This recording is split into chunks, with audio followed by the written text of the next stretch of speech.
बच्चे लोग लाइब्रेरी पढ़ने आते हैं उसको रखा बढ़िया से सरकार करे, और नहीं तो इसके लिए मतलब कि भविष्य को अंधकार में रख के बच्चे लोग अपने पढ़ाता है और यहाँ के किसी को छात्र गिर के मौत हो जाता है। अच्छी के रूप में कुल 4 लाख की राशि अभी तय हुआ और एक लोग आते हैं लाइब्रेरी में पढ़ने के लिए, लेकिन दुर्भाग्य हमारे झारखंड का कि छात्र पढ़ने के लिए आते हैं, घर परिवार चलाने के लिए आते हैं, नौकरी करने के लिए आते हैं, लाइब्रेरी में पढ़ते हैं और थोड़ा सा सोचते हैं कि घर परिवार चलाएंगे। लेकिन दुर्भाग्य है इस झारखंड का कि ऐसे लाइब्रेरी में किसी युवक का मौत हो जाता है।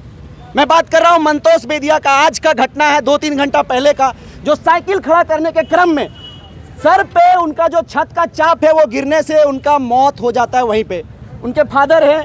और सबसे बड़ी यहाँ पे शर्मनाक वाली बात यह है कि मौत होने के बाद किसी को पैसे में तोलकर भेज दिया जाता है, पैसा दे दिया जाता है। जान ला सकते हैं क्या साहब? जान को आप ला सकते हैं? बताइए। एक लड़का आज मरा है, कोई और कल को किसी का नुकसान होगा। कैसे है, कैसे चलेगा VC महोदय जी? केवल बातों में और कागजों और कलमों में लिख दीजिएगा तो नहीं ना सुधर जाएगा ये स्थिति। यहाँ पे हमारे साथ छात्र नेता लोग देवेंद्र नाथ महतो जी भी हैं और योगेश भारती जी भी हैं, अमनदीप जी भी हैं, अमन तिवारी भी हैं और बहुत सारे लोग हैं। सबसे बड़ी बात है कि मंतोष बेदिया के पिताजी यहाँ हैं, उनसे जानेंगे कि क्या कुछ कैसे इनका भी बोलने का तो खैर स्थिति ही नहीं होगा, क्योंकि किसी का बेटा खोना कितनी बड़ी दुख दर्द की बात है ये आप समझ सकते हैं।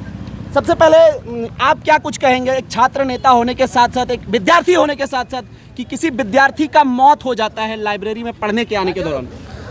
आज हम लोग ने अपना भाई खोया है विश्वविद्यालय के लापरवाही के वजह से।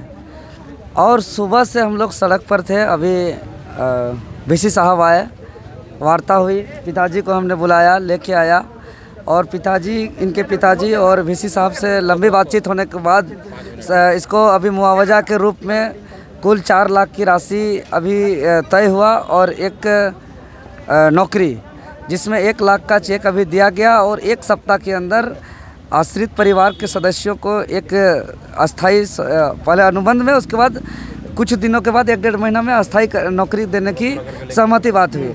उसके बाद अभी तत्काल 1 लाख का चेक दिया गया, उसके बाद बाकी 1 सप्ताह के अंदर पूरा 4 लाख दिया जाएगा। चलिए ठीक है। आप पिताजी हैं, क्या कुछ बोलेंगे, अपील करेंगे सरकार से? ये तो VC महोदय ने अपना काम कर दिया, लेकिन यहाँ के गवर्नमेंट से कुछ अपील करना चाहेंगे आप?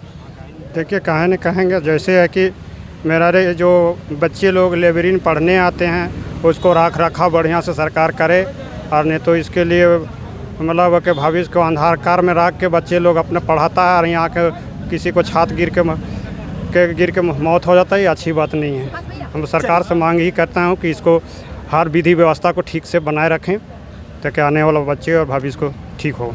देखिए ये बोलने के हालत में नहीं है, लेकिन इससे ज़्यादा बयान नहीं लेंगे। क्या कुछ बोलेंगे? छात्र का मृत्यु हो जाता है। देखिए छात्र का यहाँ जब बाथरूम जाएगा तो यहाँ तालाब बन जाता है, उस तालाब को यहाँ सही तरह से करे और टाइल्स मार्बल लगाए और मरम्मत कराए, और यहाँ पानी की सुविधा नहीं, टाइफाइड प्रत्येक छात्र का हो जाता है, इस सबसे बचना चाहिए। और जो भी संरक्षण है छात्रों के 1000 छात्र आते हैं उसको संरक्षण मतलब देखभाल यहाँ जो है अच्छा तरीका से होना चाहिए। क्या कुछ कहिएगा तिवारी जी आप? 1960 में रांची विश्वविद्यालय का निर्माण हुआ है। उसके बाद से उस समय जो बिल्डिंगें बनी हैं उसकी मरम्मत अब का समय आ गया। अगर देखा जाए तो किसी भी बिल्डिंग का लाइफ ऐसे तो 100 साल बोला जाता है, लेकिन 60 से 70 साल के बाद उसको एक मजबूत मरम्मत की आवश्यकता होती है। जो रांची विश्वविद्यालय की कमो बेस सभी बिल्डिंग्स की हालत यही है।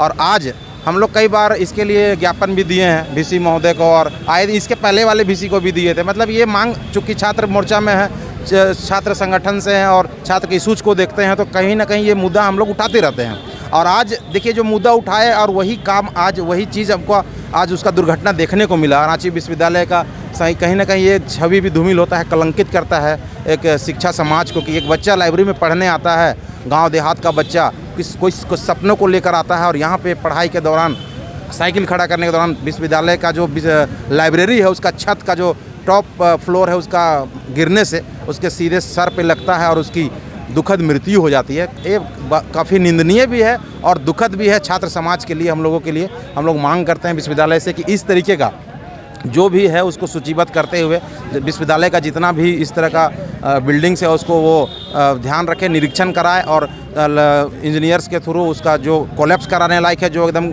स्थिति जर्जर हो चुकी है, उसको या तो हटा दे या तो वहाँ पे घुसना अधिक करा दे, जिससे कि छात्रों का इस तरह का ये देखने को ना मिले। ये बहुत ही दुखद है। चलिए ठीक है, मैं एक चीज़ और अपील करना चाहूँगा। शायद भारत के इतिहास में पहली बार ऐसा घटना हुआ होगा कि लाइब्रेरी में पढ़ने आने के दौरान किसी का छत से चाप गिरने के बाद मृत्यु हो जाता है।